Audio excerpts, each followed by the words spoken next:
A thick, white band of newly exposed rock face stretches high above boaters' heads at Lake Powell, creating a sharp contrast against the famous red desert terrain as their vessels weave through tight canyons that were once underwater.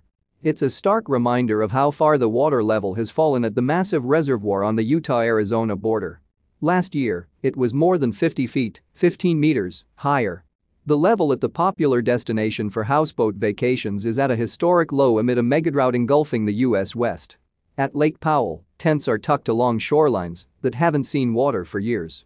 Bright-colored jet skis fly across the water, passing kayakers, water skiers and fishermen under a blistering desert sun.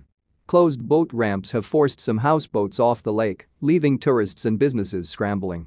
One ramp is so far above the water, people have to carry kayaks and stand-up paddleboards down a steep cliff face to reach the surface. Houseboat rental companies had to cancel their bookings through August, one of their most popular months, after the National Park Service, which manages the lake, barred people from launching the vessels in mid-July. Red Alert Lake Mead falls to lowest water level since Hoover Dam's construction in 1930s. At the popular main launch point on Wauwiap Bay, the bottom of the concrete ramp has been extended with steel pipes so boats can still get on the lake, but that solution will last only a week or two longer, the Park Service said. "It's really sad that they're allowing such a beautiful place to fall apart," said Bob Reed, who runs touring company Up Lake Adventures. Lake Powell is the second largest reservoir in the USA, right behind Nevada's Lake Mead, which also stores water from the Colorado River. Both are shrinking faster than expected, a dire concern for a 7-state region that relies on the river to supply water to 40 million people and a $5 billion a year agricultural industry. They are among several large bodies of water in the West that have hit record lows this summer, including the Great Salt Lake in Utah. California's more than 1,500 reservoirs are 50% lower than they should be this time of year. In 1983, Lake Powell's water exceeded its maximum level of 3,700 feet, 1,127 meters, and nearly overran Glen Canyon Dam. The lake reached a record low of 3,553 feet, 1,082 meters, last week.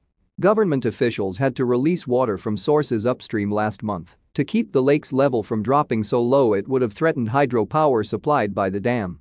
Less snowpack flows into the Colorado River and its tributaries, and hot temperatures parch soil and cause more river water to evaporate as it streams through the American West, which has been plagued by drought for more than 20 years. Fluctuating water levels have long been a staple of Lake Powell, but National Park Service forecasts didn't predict how bad 2021 would be. Finger-pointing has started as boaters, officials and the Park Service debate what to do. The Park Service has failed to plan, area homeowner Bill Schneider said.